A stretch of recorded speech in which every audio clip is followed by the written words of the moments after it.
Welcome everyone. In today's session, we will study about medicinal plants, wildlife and its importance, causes of threat to flora and fauna, and in the last, need of fauna's conservation. So let's begin.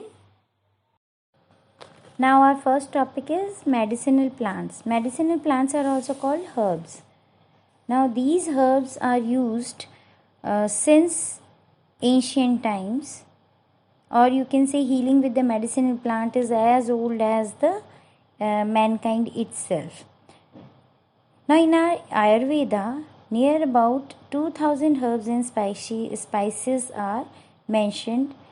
Along with that, the disease or the kind of illness those herbs can cure are also described.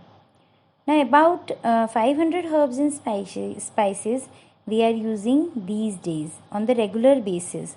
Like अब pandemic period में क्या है कि जिसको भी ये थोड़ा सा शक होता है कि हाँ हो सकता है कोरोना ना हो, छींकते रेगुलर आपको कफ एंड कोल्ड हो रहा है, तो उन सभी लोगों को उनके घर में क्या है एक काढ़ा सा प्रोवाइड किया जाता है. वो काढ़ा क्या चीज़ है आपका, उसमें बेसिल है, जिंजर है और फनल सीड्स हैं, कैरम सीड्स हैं, ये सब उबाल के दिया जाता है ना, अजवाइन वगैरह. तो उससे क्या होता है कि हमारी इम्यूनिटी बूस्टअप हो जाती है और हम लोग जो हैं जल्दी रिकवर हो जाते हैं. अब एक ऐड भी आपने देखी होगी, वीको टर्मरिक आयुर्वेदिक क्रीम. तो अब वो क्रीम में आयुर्वेदिक क्या चीज़ है, तो वो जो हल्दी उसमें डाली जाती है, जो हल्दी उस क्रीम में मिक्स की गई है, that is having the antiseptic quality.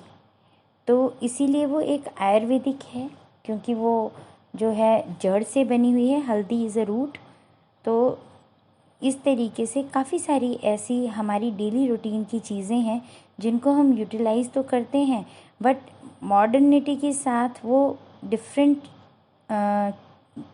New product में कन्वर्ट ज़रूर हो चुकी है, लेकिन वो उसका जो बेस है, जो ओरिजिन है, वो आयुर्वेदिक ही है. हर्ब्स और स्पाइसेस उसमें मिले हुए हैं.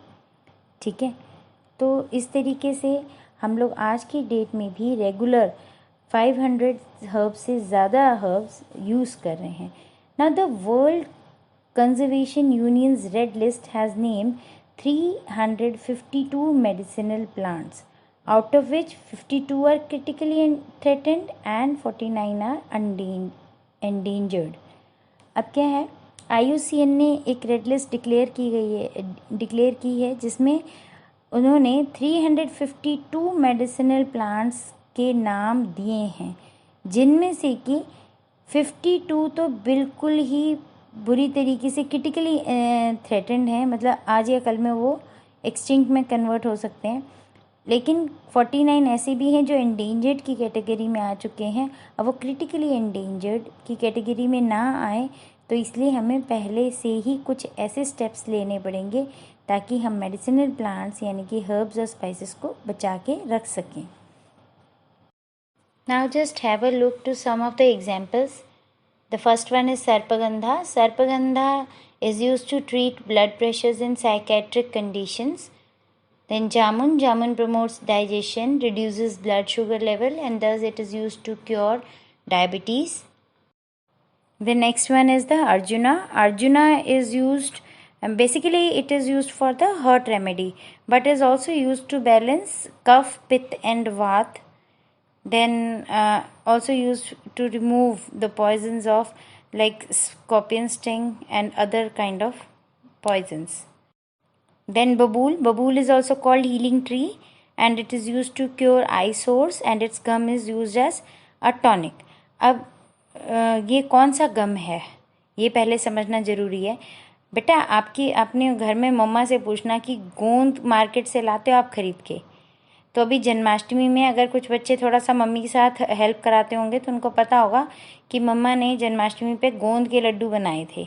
अब वो गोंद जो होता है ना, वो यही बबूल ट्री का गोंद होता है. ये पहले इसकी जो बात में से निकलता है और वो वहीं सूखता रहता है और बाद में उसको कलेक्ट कर लिया जाता है और उसको थोड़ा सा ठीक करके मार्केट में बेच दिया जाता है क्योंकि ईटेबल गोंद होता है. और फिर इसको हम लोग अपने घर में लाकर किचन में अच्छे तरीके से फ्राई करके इसके डिफरेंट मतलब चीज़ें बनाते हैं मम्मी लोग, ठीक है ना। और आजकल ये जो गोंद है ये हमारे एथलीट्स को दिया जाता है in the form of powder.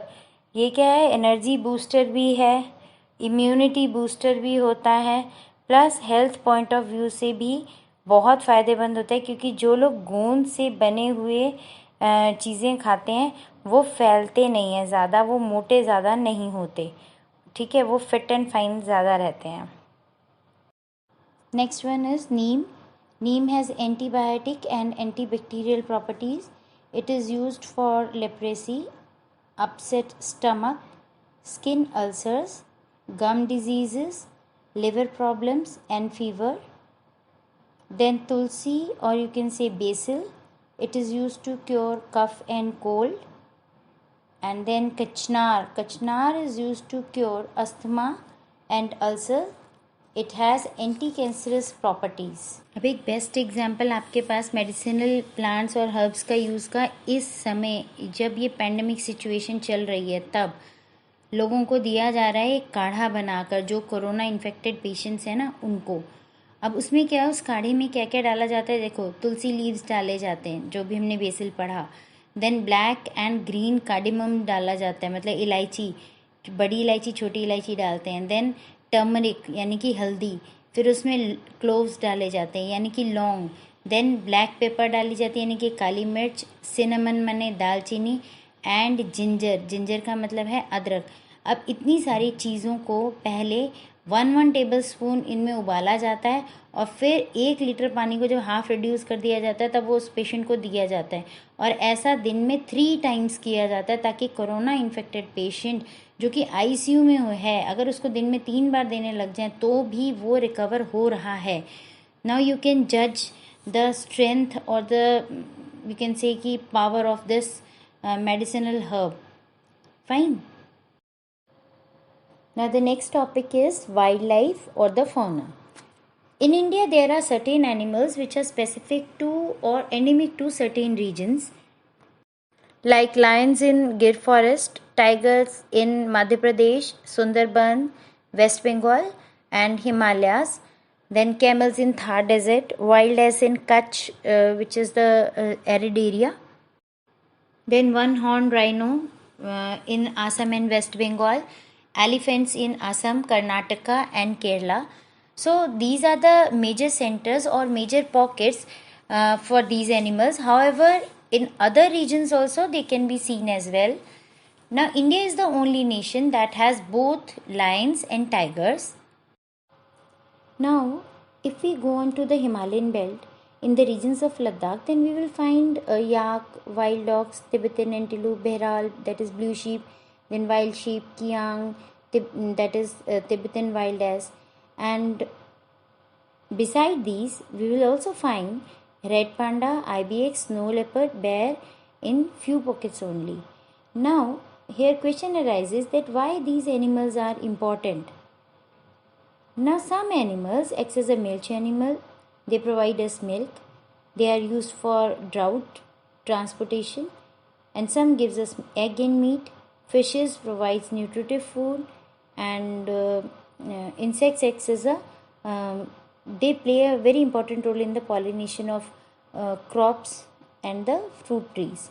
So we can say that numerous animals are living in this ecosystem, and each animal has its own importance and its own role in it.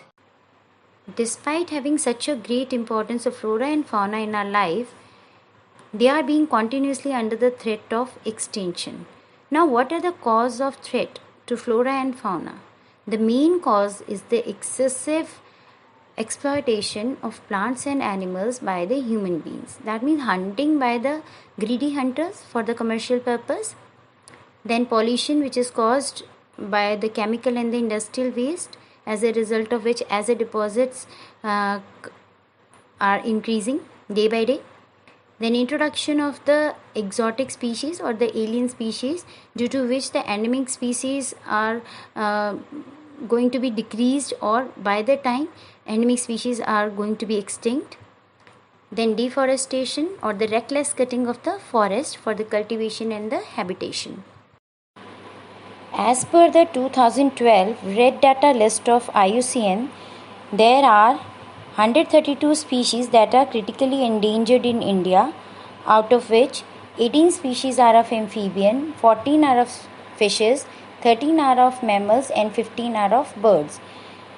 310 species are also declared as endangered, that is less than critically endangered, out of which 69 are of fishes, 38 species are of mammals, and 32 species are of amphibians. Two plant species are nearly extinct, one of which is Euphorbia and another is Mayuranthanil species of Kerala. Then leaf frog is also now extinct. Sucker falcon is again an endangered species. 15 species of Indian birds which are critically endangered, some of which are Great Indian Bustard, Siberian crane and sociable lapwing. So it becomes very necessary to conserve flora and fauna with which we can ultimately protect our environment. Now there are 18 biosphere reserves that have been set up in India in order to protect our flora and fauna. The list of 14 biosphere reserves are given in your book and the same list I have provided you here. I have provided you the map showing all the biosphere reserves in India which are mentioned in your book. So please do regular practice of plotting these biosphere reserves on Indian political map, which will be helpful for your examination. This map represents all the wildlife reserves in India. Let's learn some of the important ones. I have underlined the important ones for your convenience in this map. These wildlife reserves are generally asked in the form of MCQs in the examination. Like Corbett National Park, which is in Uttarakhand, then Ranthambore is in Rajasthan, then you have Kaziranga in Assam, Manas is also in Assam, then Mahanadi National Park is located on the foothills of the Himalayas between the Teesta and Mahananda River, which is in the Darjeeling district. Then coming on to the southern side, Gir Forest is in Gujarat, then Bandipur is in Karnataka and Periyar in the Kerala. To conserve or to protect Great Indian Bustard, we have launched Project Great Indian Bustard. Then beside this, we have other projects like Project Tiger, Project Rhino. Various other ways are also there in which we can conserve, like we have established wildlife sanctuaries, national parks and bioreserves. 10 out of 18 biosphere reserves have been included in the world network of biosphere reserve. This is the most important point which you should remember. The oldest bioreserve is the Nilgiris, which spreads in 3 states, Tamil Nadu, Karnataka and Kerala. Then we have Nanda Devi in Uttarakhand and Nokrek. By area, largest is the Great Run of Kutch, which was established in 2008. The newest biosphere reserve is Seshachalam Biosphere Reserve in Andhra Pradesh, which is established in 2010. Then comes the Panna Biosphere Reserve, which is mainly for the tiger protection and is established in Madhya Pradesh in 2011. Now, focusing on the biosphere reserves, let's understand the structure of biosphere reserve. Biosphere reserve has 3 zones: core, buffer and the transition zone. Core zone is the innermost zone and is free from human interference. Then buffer zone comes. Here R&D activities, that is research and development activities, are flourished. Then the outermost zone is the transition zone where human activities are allowed. Here social activities along with the economic activities can be seen. Students, if you want to study biosphere reserve deeply, then you must watch Chapter 2, Part 2 of Class 10th. I have provided you the link in the description box. Next is the financial and the technical assistance is provided to many botanical gardens by the government like Kutch, Coal Desert, Seshachalam and Panna. Few names are given in your book. Along with that, Lal Bagh Botanical Garden is there in the Bangalore. It is also nicely maintained. Whereas the oldest and the largest botanical garden is there in the Calcutta. It is also called Royal Botanical Garden. तो अब क्या है कि जो botanical gardens हैं इनमें हम human intervention की हेल्प से different species of plants and trees को ग्रो करते हैं, प्रिजर्व करते हैं और वहाँ स्टडी भी करते हैं. तो गवर्नमेंट जो है government provides funds for these botanical garden so that we can conserve flora. हम लोग यहाँ घूमने भी जाते हैं, विजिटर्स आते हैं, दूर दूर से घूमने के लिए आते हैं. So it is a part of, आप ये समझ लो कि इससे इनकम भी हो जाता है और लोगों को नॉलेज भी मिलता है. ठीक है. Then comes the establishment of national parks. Like we have 103 national parks and 535 wildlife sanctuaries. Along with that we have zoological gardens are also there. So these all national parks, wildlife sanctuaries, zoological gardens or the botanical gardens, these are set up just to take care of our natural heritage in terms of natural vegetation, in terms of wildlife. हम लोग क्या करते हैं, natural heritage को conserve कर रहे हैं इनमें. So this is all about this chapter number 5 we have completed today. Hope you understand well, but still if you have any doubt, any query, you can ask me any day, any time. So keep learning, keep revising till next class.